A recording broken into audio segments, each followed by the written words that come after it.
નમસ્કાર વિદ્યાર્થી મિત્રો, હું શિરીષ સુરતી આપ સર્વનું તમારી પોતાની યુટ્યુબ ચેનલ ઓશન કોચિંગ ક્લાસીસમાં હાર્દિક સ્વાગત કરું છું.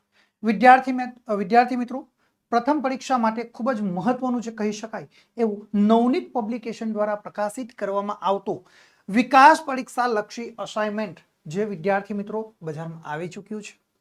આ વિકાસ પરીક્ષા લક્ષી જે અસાઇનમેન્ટ છે વિદ્યાર્થી મિત્રો, એ તમારી પ્રથમ પરીક્ષા માટે ખૂબ જ મહત્વનું છે. તો વિદ્યાર્થી મિત્રો, પ્રથમ પરીક્ષા માટે જે 2025ના વર્ષનું જે વિકાસ પરીક્ષા લક્ષી અસાઇનમેન્ટ છે એ સરસ મજાનું નવા રૂપ, રંગ અને ડિઝાઇન સાથે તમારા માટે આવ્યું છે. વિદ્યાર્થી મિત્રો, એ પણ આદર્શ પ્રશ્નોપત્રો સહિત તમને આ વિકાસ પરીક્ષા લક્ષી અસાઇનમેન્ટ પ્રાપ્ત થશે.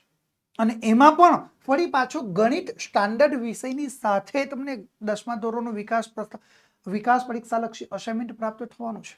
એટલે વિદ્યાર્થી મિત્રો, તમે જરા પણ ચિંતા કરશો નહીં, કારણ કે સમગ્ર યુટ્યુબ ચેનલમાં પ્રથમવાર તમને નવનીત પબ્લિકેશનનું જે વિકાસ પરીક્ષા લક્ષી અસાઇનમેન્ટ છે તેનું સંપૂર્ણ અને સચોટ સોલ્યુશન પ્રાપ્ત થવાનું છે. અન્ય ક્યાંય કોઈ ચેનલ ઉપર તમને આ વિકાસ પરીક્ષા લક્ષી અસાઇનમેન્ટના તમને સોલ્યુશન પ્રાપ્ત થવાના નથી. માત્ર ને માત્ર તમને ઓશન કોચિંગ ક્લાસીસ ઉપર જ તમને વિદ્યાર્થી મિત્રો આ વિકાસ પરીક્ષા લક્ષી અસાઇનમેન્ટના સોલ્યુશન પ્રાપ્ત થશે. તો વિદ્યાર્થી મિત્રો, આજના આ વિડીયોની અંદર આપણે ધોરણ 10 વિષય ગુજરાતી, જેમાં વિકાસ પરીક્ષા લક્ષી અસાઇનમેન્ટ જે પ્રથમ પરીક્ષા માટે ખૂબ જ મહત્વનું છે એનો આપણે અભ્યાસ કરવાના છે. એટલે કે વિભાગ એ, જેમાં ક વિભાગ છે, એમાં એક એક વાક્યમાં આપણે ઉત્તર આપવાના છે, એનો આપણે અભ્યાસ કરવાના છે વિદ્યાર્થી મિત્રો. તો તમે અહીંયા અમારી સાથે સતત જોડાયેલા રહેજો, જેથી કરીને તમે પરીક્ષાની અંદર ખૂબ સારા માર્ક્સ લાવીને તમે પાસ થઈ શકો છો. વિદ્યાર્થી મિત્રો, નવનીત પબ્લિકેશન દ્વારા દર વર્ષે કંઈક નવું લઈને આવે છે તમારા માટે. આ વર્ષે પણ વિદ્યાર્થી મિત્રો આ સ્ટાન્ડર્ડ ગણિત વિષય સાથે તમારા માટે આવ્યું છે, જે પ્રથમ પરીક્ષા માટે ખાસ ઉપયોગી છે. વિકાસ અસાઇનમેન્ટ બુક 2025 ધોરણ 10.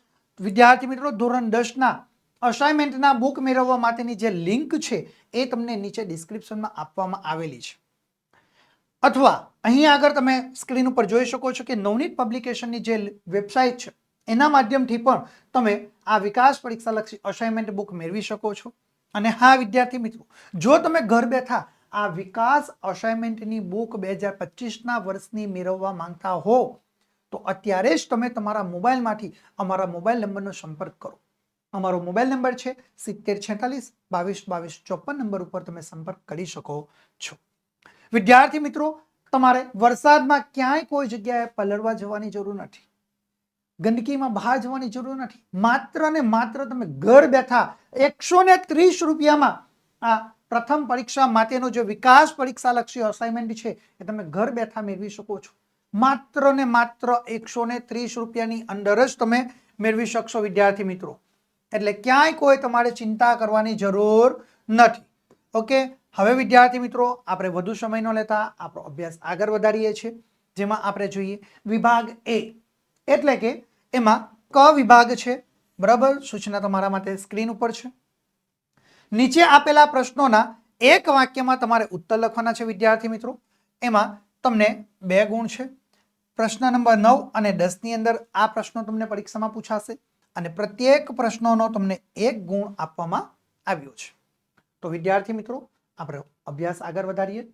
જોઈએ તો વિદ્યાર્થી મિત્રો, ગદ્ય 2 માંથી તમારા માટે પ્રશ્નો અહીં લેવામાં આવ્યા છે. તો આપણે ગદ્ય 2ના પ્રશ્નો જોઈએ. એમાં સૌથી પહેલો પ્રશ્ન તમારા માટે સ્ક્રીન ઉપર છે વિદ્યાર્થી મિત્રો, કે અંકિતને પરીક્ષામાં ઉત્તીર્ણ થવાની ખુશીમાં કયા પુસ્તકો ભેટમાં મળ્યા હતા. ઓકે, બહુ સરસ પ્રશ્ન છે કે અંકિતને પરીક્ષામાં ઉત્તીર્ણ થવાની ખુશીમાં કયા પુસ્તકો ભેટમાં મળ્યા છે. તો જવાબ લખી શકીએ છીએ કે અંકિતને પરીક્ષામાં ઉત્તીર્ણ થવાની ખુશીમાં રામાયણ મહાભારતની 12 કથાઓના પુસ્તકો તેમને ભેટમાં મળ્યા છે. આ રીતે તમે જવાબ લખશો એટલે 1 ગુણ તમને મળવા પાત્ર થઈ જશે. આપણે આગળનો પ્રશ્ન જોઈએ. પ્રશ્ન નંબર 2. નીનાબહેને તેમના પતિ સંજય પાસે શું માંગ્યું. તો જવાબ લખી શકીએ છીએ કે નીનાબહેને તેમના પતિ સંજય પાસે અંકિતનું શૈશવ માંગ્યું. શૈશવ એટલે કે બાળપણ તેમણે માંગ્યું. ઓકે, પ્રશ્ન નંબર 3 જોઈએ વિદ્યાર્થી મિત્રો. નીનાબહેનના પતિ સંજયનું મૃત્યુ શાથી થયું? તો આપણે જવાબ લખી શકીએ છીએ કે ભાઈ નીનાબહેનના પતિ સંજયનું મૃત્યુ કિડની ફેલ થવાથી થયું હતું. બરાબર, એમની કિડની ફેલ થઈ ગઈ જેના કારણે તેમનું અવસાન થયું છે. હવે આપણે આગળ જોઈએ વિદ્યાર્થી મિત્રો, ગદ્ય નંબર 4 એના આપણે પ્રશ્નો જોઈશું. ગદ્ય નંબર 4 નો પહેલા જ પ્રશ્ન અહીંયા ગાય તમારા માટે સ્ક્રીન ઉપર છે કે નરેને કઈ તાલીમ મેળવી હતી? નરેને કઈ તાલીમ મેળવી છે? કારણ કે આ તો તમને બધાને આવડવું જ જોઈએ. ફટાફટ વિદ્યાર્થી મિત્રો તમે કોમેન્ટ કરતા રહેજો. કોમેન્ટ કરતા રહો, અમારી ચેનલને તમે લાઈક કરો અને આ વિડીયો વધુમાં વધુ તમારા મિત્રો સુધી શેર કરો જેથી કરીને તેઓ પણ પરીક્ષાની અંદર સારા ગુણ લાવીને પાસ થઈ શકે. ઓકે, તો ચાલો ફટાફટ કોમેન્ટમાં તમારે જવાબ આપવાના છે વિદ્યાર્થી મિત્રો. તો જવાબ આપણે લખી શકીએ કે નરેને ફોરેસ્ટ ઓફિસરની તાલીમ મેળવી હતી, વન સંરક્ષણની તાલીમ મેળવી હતી.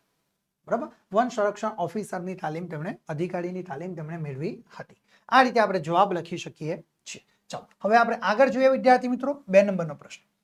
નરેન શા માટે લગ્નના માંગા પાછા ઠેલતો હતો? નરેનના લગ્ન માટે માંગાઓ આવે છે પરંતુ તે પાછા ઠેલવે, શા માટે? કયું કારણ છે? તો આપણે જવાબ લખી શકીએ કે ભાઈ નરેન લગ્નના માંગા પાછા ઠેલતો હતો કારણ કે નરેન જે કન્યાઓ પર કવિતાઓ લખતો હતો તેણે લગ્નની ના પાડી હતી. નરેન જે કન્યાની ઉપર એ કવિતા લખે છે એ યુવતીએ, એ કન્યાએ લગ્ન કરવાની તેમને ના પાડી છે, એટલા માટે એ માંગા પાછા ઠેલતો હતો. 3 નંબરનો પ્રશ્ન જોઈએ. રીચ માણસને જોઈને શું કરે છે? તો આપણે જવાબ લખી શકીએ કે ભાઈ રીચ માણસને જોઈને શું કરે? તો જવાબમાં આવશે કે રીચ માણસને જોઈને જનૂનથી એ પ્રતિકાર કરે છે. શું કરે છે? જનૂનથી પ્રતિકાર કરતો જોવા મળશે. આપણે આગળ જોઈએ 4 નંબરનો પ્રશ્ન વિદ્યાર્થી મિત્રો કે કોની છલાંગ જોઈને વિરાટ બાબુના પત્ની આજીવન હૃદય રોગના દર્દી બની ગયા? એવી તો કોણ છલાંગ મારી કે જેને જોઈને વિરાટ બાબુના જે પત્ની છે એ આજીવન હૃદય રોગના દર્દી બની ગયા છે? તો આપણે જવાબ લખી શકીએ છીએ કે ભાઈ વાઘની છલાંગ જોઈને, શું? વાઘની જે છલાંગ જોઈને વિરાટ બાબુના પત્ની આજીવન હૃદય રોગના દર્દી બની ગયા હતા. ઓકે, ચાલો હવે આપણે આગળ જોઈએ વિદ્યાર્થી મિત્રો. એ પહેલા વિદ્યાર્થી મિત્રો ધોરણ 10 ના બોર્ડના વર્ષમાં ગુજરાતના શ્રેષ્ઠ શિક્ષકો પાસેથી તમને ભણવા માટેનો મોકો મળી રહ્યો છે વિદ્યાર્થી મિત્રો. આ મોકો તમને ઓશિયન કોચિંગ ક્લાસીસ દ્વારા જે એક બ્રહ્માસ્ત્ર બેચ 2024ના વર્ષનું જે લોન્ચ કરવામાં આવ્યું છે એના દ્વારા તમને પ્રાપ્ત થશે.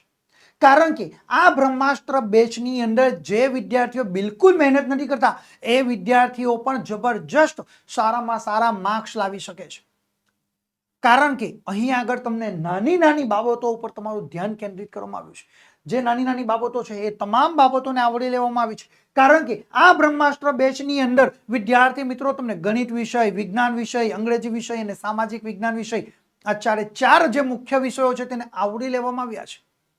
અને આ 4 વિષયોની અંદર જો તમે બ્રહ્માસ્ત્ર બેચ કોઈ પણ એક વિષયનો ખરીદવાની આશા રાખો છો, ઈચ્છા રાખો છો, એટલે કે જો તમે ગણિત વિષયનો બ્રહ્માસ્ત્ર બેચ ખરીદવા ઈચ્છો છો તો એની કિંમત છે માત્ર ને માત્ર 499 રૂપિયા. એવી જ રીતે વિદ્યાર્થી મિત્રો વિજ્ઞાન વિષયના જે બ્રહ્માસ્ત્ર બેચ છે એના વિષયની કિંમત પણ છે, કોર્સની કિંમત છે માત્ર ને માત્ર 499. અને અંગ્રેજી વિષયની જે બ્રહ્માસ્ત્ર બેચ છે એની કિંમત પણ છે માત્ર 499 રૂપિયા. અને હા વિદ્યાર્થી મિત્રો સામાજિક વિજ્ઞાન વિષયનો જે બ્રહ્માસ્ત્ર બેચ છે ને એની કિંમત માત્ર ને માત્ર તમારા માટે 199 રૂપિયા રાખવામાં આવી છે. અને હા વિદ્યાર્થી મિત્રો એક જબરજસ્ત ઓફર ઓશન કોચિંગ ક્લાસીસ તમને આપી રહ્યું છે. અત્યારે મોન્સૂન ફેસ્ટિવલ ઓફરની અંદર જબરજસ્ત તમને લાભ મળશે. કારણ કે જો તમે ગણિત વિષય, અંગ્રેજી વિષય અને વિજ્ઞાન વિષયના બ્રહ્માસ્ત્ર બેચની ખરીદી કરો છો તો આ ત્રણેય કોર્સની ઉપર તમને સામાજિક વિજ્ઞાન વિષયનો બ્રહ્માસ્ત્ર બેચ બિલકુલ એટલે બિલકુલ તમને ફ્રી આપવામાં આવશે. ચોક્કસ વિદ્યાર્થી મિત્રો તમને બિલકુલ એટલે બિલકુલ તમને ફ્રી આપવામાં આવશે. ક્યાંય કોઈ ચિંતા કરવાની જરૂર નથી. જો વિદ્યાર્થી મિત્રો તમે આ બ્રહ્માસ્ત્ર બેચમાં જોડાયા ન હોય ને તો ફટાફટ અત્યારે જ જોડાઈ જજો. આવો મોકો તમને બીજી વાર મળવાનો નથી. એટલે જે તક પ્રાપ્ત થઈ છે એ તકનો તમે લાભ લઈ લેજો વિદ્યાર્થી મિત્રો. ચાલો હવે વિદ્યાર્થી મિત્રો આપણે આગળ જોઈએ ગદ્ય 6.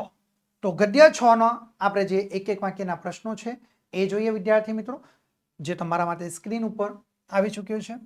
પહેલો પ્રશ્ન છે, ખાવા પીવાની બાબતમાં કોણ બેદરકાર છે?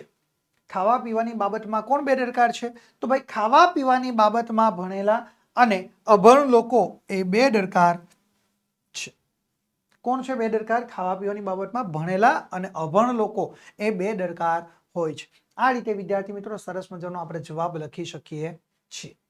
ચાલો આગળ પ્રશ્ન નંબર 2 જોઈશું વિદ્યાર્થી મિત્રો. સંપૂર્ણ નિરોગી માણસે શું કરવું જોઈએ? તો આપણો જવાબ લખી શકીએ કે ભાઈ સંપૂર્ણ નિરોગી માણસે લોહી, કાર્ડિયોગ્રામ વગેરેની ચકાસણી કરાવવી જોઈએ. સંપૂર્ણ નિરોગી માણસે લોહી, કાર્ડિયોગ્રામ વગેરેની ચકાસણી કરાવતા રહેવું જોઈએ. પ્રશ્ન નંબર 3 જોઈશું. લેખકના મતે ઘરમાં કોનો પ્રેમ મળવાથી માણસ વ્યસની બનતા અટકી જાય છે? જોયું? લેખકના મતે ઘરમાં કોનો પ્રેમ મળવાથી માણસ વ્યસની બનતા અટકી જશે? તો આપણે જવાબ લખી શકીએ છીએ કે લેખકના મતે ઘરમાં માતા, બહેન, ભાભી, પિતા, મિત્ર કે પત્ની તરફથી જે ભરપૂર સ્નેહ મળી રહે તો એ વ્યક્તિ વ્યસની બનતા અટકી જશે. શું છે? લેખકના મતે માતા, બહેન, ભાભી, પિતા, મિત્ર કે પત્ની તરફથી ભરપૂર સ્નેહ, પ્રેમ મળે તો એ માણસ વ્યસની બનતા અટકી જાય છે. ઓકે, ચાલો હવે આપણે આગળનો પ્રશ્ન જોઈએ વિદ્યાર્થી મિત્રો. પ્રશ્ન નંબર 4. હોસ્પિટલની શોભામાં શાનાથી વધારો થઈ શકે છે? હોસ્પિટલની શોભા છે એ શાનાથી વધારો થઈ શકે? તો આપણે જવાબ લખી શકીએ છીએ કે હોસ્પિટલના ઘણા ખાટલા ખાલી પડી રહે. જો હોસ્પિટલમાં આપણે જઈએ છીએ અને ત્યાં આગળ બરાબર જે બેડ હોય એ બેડ ખાલી જોવા મળે છે, તેનાથી આપણી હોસ્પિટલની શોભામાં વધારો થઈ શકે છે. કારણ કે જે જગ્યા ઉપર આપણે એવું સમજતા હોઈએ કે ભાઈ જે જગ્યા ઉપર હોસ્પિટલના બધા જ બેડો ભરેલા હોય એ હોસ્પિટલ બહુ સારી છે. આજના સમયમાં આપણે એવું તર્ક લગાવીએ છીએ, પરંતુ એ વાત બિલકુલ ખોટી છે. જે હોસ્પિટલમાં બેડ ખાલી રહેતા હોય તેનાથી હોસ્પિટલની શોભામાં વધારો થઈ શકે. કારણ કે જે હોસ્પિટલ સારી હોય ત્યાં આગળ દર્દી લાંબા સમય સુધી રોકાઈ શકતું નથી. એટલા માટે સરસ મજાનો જવાબ આપણે લખી શકીએ કે હોસ્પિટલના ઘણા ખાટલા ખાલી પડી રહે તેનાથી હોસ્પિટલની શોભામાં વધારો થઈ શકે છે. ઓકે, ચલો હવે આપણે આગળ જોઈએ વિદ્યાર્થી મિત્રો. ગદ્ય નંબર 8. ગદ્ય નંબર 8 ના એક એક વાક્યના પ્રશ્નો આપણે જોઈશું વિદ્યાર્થી મિત્રો, જે તમારા માટે સ્ક્રીન ઉપર આવી ચૂક્યા છે. તો પ્રશ્ન નંબર 1 જોઈએ. દુકાનદારે છત્રીપાથના લેખકને કઈ સલાહ આપી? દુકાનદારે છત્રીપાથના લેખકને કઈ સલાહ આપી છે? તો જવાબ લખી શકીએ છીએ કે દુકાનદારે છત્રીપાથના લેખકને છત્રી તેમની પાસે ટકી રહે તેવો ઉપાય શોધી કાઢવા તેમને સલાહ આપે છે. શું સલાહ આપે છે? કે ભાઈ લેખકને છત્રી તેમની પાસે લાંબા સમય સુધી ટકી રહે તેવો ઉપાય શોધી કાઢવા માટે તેમને સલાહ આપી છે. ઓકે, ચાલો ત્યાર પછી આપણે આગળ જોઈએ પ્રશ્ન નંબર 2. સ્ક્રીન ઉપર છે તમારા માટે. પોતાના કુંવરને કાંટો ન વાગે એ માટે રાજાએ શું કર્યું હતું? તો આપણે જવાબ લખી શકીએ કે ભાઈ પોતાના કુંવરને કાંટો ન વાગે એ માટે રાજાએ આખા રાજ્યની ધરતીને ચામડાથી મઢી દેવાનો હુકમ કર્યો. રાજા છે, રાજાનો દીકરો છે, એને પગમાં કાંટો ન વાગે એટલા માટે શું વાત કરે છે કે ભાઈ આખા રાજ્યની જેટલી ધરતી છે તમામ ધરતીની ઉપર ધરતીને ચામડાથી મઢી દેવા માટેનો તેમણે હુકમ કર્યો કે જેથી કરીને તેમના કુંવરને એ પગમાં કાંટો વાગે નહીં. આ રીતે જવાબ લખી શકીએ છીએ. ચાલો પ્રશ્ન નંબર 3 જોઈશું, જે તમારા માટે સ્ક્રીન ઉપર છે. દુકાનદારે સ્મિત કર્યું તો સામે લેખકે પણ શા માટે સ્મિત કર્યું? તો આપણે જવાબ લખી શકીએ કે ભાઈ દુકાનદારે સ્મિત કર્યું તો સામે લેખકે પણ સ્મિત કર્યું. કારણ કે લેખક છત્રી ખોઈને ફરી છત્રી લેવા આવ્યા હતા. એક વાર તો છત્રી ખોવાઈ ગઈ અને ફરી પાછા એ છત્રી ખોઈને ફરી પાછા છત્રી લેવા આવ્યા હતા. એટલા માટે દુકાનદારે સ્મિત કરે છે. ચાલો આપણે ચોથા નંબરનો પ્રશ્ન જોઈએ વિદ્યાર્થી મિત્રો. કવિવર રવિન્દ્રનાથ ટાગોરે રાજાના કુંવર કાવ્યમાં શો ઉપદેશ આપ્યો છે? તો જવાબ લખી શકીએ કે ભાઈ કવિવર રવિન્દ્રનાથ ટાગોરે રાજાના કુંવર એ કાવ્યમાં જગતને સુધારવાના જે મિથ્યા પ્રયત્નો છોડી પોતાની જાતને સુધારવાને એ ઉપદેશ આપ્યો છે. આ જે સંસાર છે, આ સમગ્ર જગતને સુધારવાના આપણે જે પ્રયત્ન કરીએ, બધા પ્રયત્નો કેવા છે? મિથ્યા પ્રયત્નો છે. એને છોડી દેવા જોઈએ. એની જગ્યા પર આપણે સૌથી પહેલા તો પોતે પોતાની જાતને સુધારવાનો પ્રયત્ન કરવાનો છે. એમ અહીં આગળ આપણને ઉપદેશ આપવામાં આવ્યો છે વિદ્યાર્થી મિત્રો. ચલો આપણે આગળ જોઈએ ગદ્ય નંબર 10. ઓકે, ચલો એના જે એક એક વાક્યના પ્રશ્નો છે એ તમારા માટે સ્ક્રીન ઉપર જોવા મળશે વિદ્યાર્થી મિત્રો. ગિરમાળનો ધોધ કઈ નદી પરથી પડતો હતો? તો આપણે જવાબ લખી શકીએ કે ભાઈ ગિરમાળનો ધોધ એ ગીરા નદી પરથી પડતો હતો. બિલકુલ ટૂંકમાં જવાબ છે. બરાબર છે. ગિરમાળનો ધોધ એ ગીરા નદી પરથી પડતો હતો. 2 નંબરનો પ્રશ્ન જોઈશું. સંદર્ભ પુસ્તક એ રખડુનો કાગળમાંથી કઈ કૃતિ અભ્યાસક્રમમાં સમાવેશ કરવામાં આવેલ છે અથવા સમાવેશ પામી છે?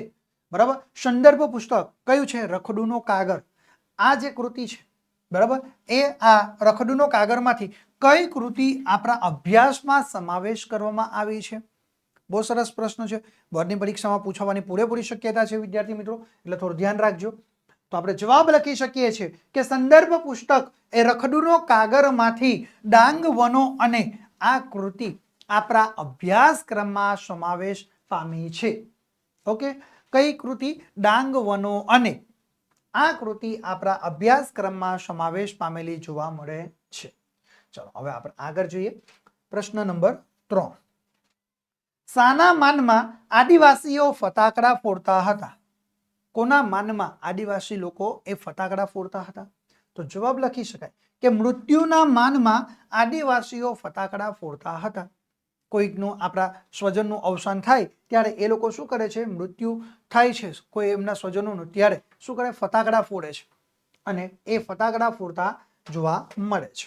ઓકે, એટલે જવાબ તૈયાર થશે મૃત્યુના માનમાં આદિવાસીઓ ફટાકડા ફોડતા હતા. ચલો આપણે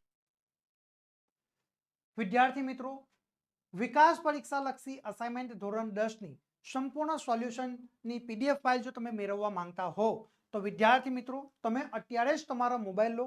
તમારા મોબાઈલના પ્લે સ્ટોરમાં તમે જાઓ. તમારા મોબાઈલના પ્લે સ્ટોરમાં તમે જશો એટલે વિદ્યાર્થી મિત્રો તમારે અહીંયા આગળ જે ઓશન કોચિંગ ક્લાસીસ નામની જે એક એપ્લિકેશન છે, આ રીતે અમારા ઓશન કોચિંગ ક્લાસીસનું સિમ્બોલ તમને ચિહ્ન જોવા મળશે.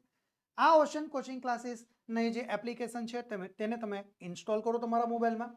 જેવું તમે ઇન્સ્ટોલ કરશો એટલે એ પીડીએફ ફાઇલ ડાઉનલોડ કરવા માટેનો વિકલ્પ તમને પ્રાપ્ત થશે. ત્યાંથી તમે પીડીએફ ફાઇલ સરળતાથી ડાઉનલોડ કરી શકો છો. અથવા પીડીએફ ફાઇલ ડાઉનલોડ કરવા માટેની અથવા મેળવવા માટેની જે લિંક છે એ તમને નીચે ડિસ્ક્રિપ્શનમાં પણ આપવામાં આવી છે. વધુ માહિતી માટે તમે અમારા મોબાઈલ નંબરનો સંપર્ક કરી શકો છો. અમારો મોબાઈલ નંબર છે 7046 22 22 54 નંબરનો તમે સંપર્ક કરી શકો છો. તો વિદ્યાર્થી મિત્રો, આ પ્રથમ પરીક્ષા માટે ખૂબ જ મહત્વનું જે વિકાસ પરીક્ષા લક્ષી જે 2025ના વર્ષનું અસાઇનમેન્ટ બુક છે એ તમે ફટાફટ અત્યારે જ ખરીદી કરી લેજો અને એના પીડીએફ ફાઇલની ડાઉનલોડ કરવા માટેની લિંક પણ તમને અહીંયા આગળ આપી છે, એટલે બિલકુલ ચિંતા કરશો નહીં. તો હવે વિદ્યાર્થી મિત્રો આપણે આગળ જોઈએ ગદ્ય નંબર 12. એના પ્રશ્નોના જવાબ આપણે જોઈશું. પ્રશ્ન નંબર 1 જોઈએ. લેખકનું હૃદય શાથી દ્રવી ઉઠ્યું? તો આપણે જવાબ લખી શકીએ કે જીવલાની કરુણ દશા જોઈને લેખકનું જે હૃદય છે એ લેખકનું હૃદય દ્રવી ઉઠે છે. જીવલો બિલકુલ ગરીબડો છે, એનું કેવું છે, એની પરિસ્થિતિ કેવી છે? બિલકુલ કરુણ દશા જોઈને લેખકનું હૃદય દ્રવી ઉઠ્યું. પ્રશ્ન નંબર 2 જોઈએ. ઉજ્જડ જમીનમાં જે ધાન પાકતું તેમાં કોનો લાગો એટલે કે ભાગ રહેતો હતો? કોનો લાગો એટલે કે ભાગ રહેતો? તો જવાબ લખી શકીએ છીએ કે ઉજ્જડ જમીનમાં જે ધાન પાકતું એમાં રાજા, અમલદાર, ધગડુ, તલાટી, ભૂવો અને શાહુકારનો એ લાગો એટલે કે ભાગ રહેતો હતો. બરાબર, આ રીતે બિલકુલ સરળતાથી તમે જવાબ લખી શકો છો. પ્રશ્ન નંબર 3 જોઈએ વિદ્યાર્થી મિત્રો. દર વર્ષે જીવલો લેખકના ઘરે કઈ કઈ વસ્તુઓ આપવા જતો? દર વર્ષે જીવલો લેખકના ઘરે અલગ અલગ પ્રકારની વસ્તુઓ આપવા જાય. કઈ કઈ વસ્તુ આપવા જાય છે? તો આપણે જવાબ લખી શકીએ કે દર વર્ષે જીવલો લેખકના ઘરે અનાજ, કઠોળ, શેરડી, શાકભાજી, ગોળ વગેરે જેવી વસ્તુઓ એ આપવા માટે જાય છે. એકદમ સહેલો જવાબ આપીને વિદ્યાર્થી મિત્રો આપણે પૂરેપૂરા ગુણ મેળવી શકીએ છીએ. ઓકે, ચાલો હવે આપણે જોઈએ વિદ્યાર્થી મિત્રો પ્રશ્ન નંબર 4. લેખકને પોતાની જાત ઉપર તિરસ્કાર સાથી આવ્યો. તો જવાબ લખી શકીએ કે જ્યારે જીવલાના છોકરાનો મોનોકોડિયો પોતે જૂતવ્યો હોય એવું લેખકને લાગ્યું ત્યારે તેમને પોતાની જાત ઉપર તિરસ્કાર આવ્યો. પ્રશ્ન નંબર 5 જોઈએ વિદ્યાર્થી મિત્રો. સંદર્ભ પુસ્તક બાનો ભીખુ ભાગ 1 અને 2 માંથી કઈ કૃતિ તમારા અભ્યાસક્રમમાં સમાવેશ પામી છે? બરાબર, સંદર્ભ પુસ્તક બાનો ભીખુ ભાગ 1 અને 2 માંથી ચોપડાની ઇન્દ્રજાર નામનું જે પુસ્તક છે, જે કૃતિ છે આપણી, એ આપણા અભ્યાસક્રમમાં સમાવેશ પામેલી જોવા મળશે. કયું આ જે કૃતિ આપણા અભ્યાસક્રમમાં સમાવેશ પામી છે કે ચોપડાની ઇન્દ્રજાર. કયા સંદર્ભ પુસ્તકમાંથી? તો ભાઈ બાનો ભીખુ ભાગ 1 અને ભાગ 2 માંથી. હવે અહીંયા ગાડી તમને પ્રશ્ન ટ્વિસ્ટ કરીને પૂછી પણ શકે છે. બરાબર, ચોપડાની ઇન્દ્રજાર જે કૃતિ છે એ કયા સંદર્ભ પુસ્તકમાંથી લેવામાં આવી છે? તો આપણે જવાબ લખવાનો રહે કે બાનો ભીખુ ભાગ 1 અને 2 માંથી. બરાબર, આ રીતે પણ પ્રશ્ન તમને ટ્વિસ્ટ કરીને પણ પૂછી શકે છે. ઓકે, એટલે ધ્યાન રાખવું જરૂરી છે. વિદ્યાર્થી મિત્રો, ઓશન કોચિંગ ક્લાસીસ દર વર્ષની જેમ આ વર્ષે પણ તમારા માટે જબરજસ્ત એક આઈએમપી બેચ લઈને આવી ચૂક્યું છે. 2026ના વર્ષનો આઈએમપી બેચ આવી ચૂક્યો છે વિદ્યાર્થી મિત્રો. જે વિદ્યાર્થી મિત્રો A1 નો ટાર્ગેટ લઈને બેઠા છે એ તમામ વિદ્યાર્થીઓ માટે આ ઓશન કોચિંગ ક્લાસીસનો A1 ગ્રેડ મેળવવા માટેનો આઈએમપી બેચ ખૂબ એટલે ખૂબ મહત્વનો છે. આ આઈએમપી બેચમાં જો તમે નહીં જોડાયા હોય તો ફટાફટ અત્યારે જ જોડાઈ જજો, કારણ કે બહુ જ ટૂંક સમયની અંદર આ આઈએમપી બેચ શરૂ થવા જઈ રહ્યો છે વિદ્યાર્થી મિત્રો. તો ફટાફટ જોડાઈ જજો. બોર્ડની પરીક્ષાની તૈયારી તમે અત્યારથી જ શરૂ કરી દો. સફળતા તમારા ચરણોમાં હશે. બિલકુલ એટલે બિલકુલ ચિંતા કરવાની જરૂર નથી. ચાલો હવે વિદ્યાર્થી મિત્રો, જો તમે તમારા ધોરણના નવા અપડેટ મેળવવા માંગો છો તો અત્યારે જ તમે વોટ્સએપ ગ્રુપમાં જોડાઈ જજો, અથવા કોર્સને લગતી વધુ માહિતી મેળવવા માટે તમે અત્યારે જ અમારા મોબાઈલ નંબરનો સંપર્ક કરી શકો છો. અમારો મોબાઈલ નંબર છે 7046 22 22 54 નંબર ઉપર તમે સંપર્ક કરીને પણ તમે વધુ માહિતી મેળવી શકો છો. વિદ્યાર્થી મિત્રો, આજના આ વિડીયોની અંદર આપણે વિભાગ A, જેમાં પેટા વિભાગ જે આપણો ડ વિભાગ છે, એક એક વાક્યમાં પ્રશ્નોના જવાબ આપો, એનો આપણે સંપૂર્ણ અને સચોટ સોલ્યુશન આપણે મેળવી ચૂક્યા છે વિદ્યાર્થી મિત્રો.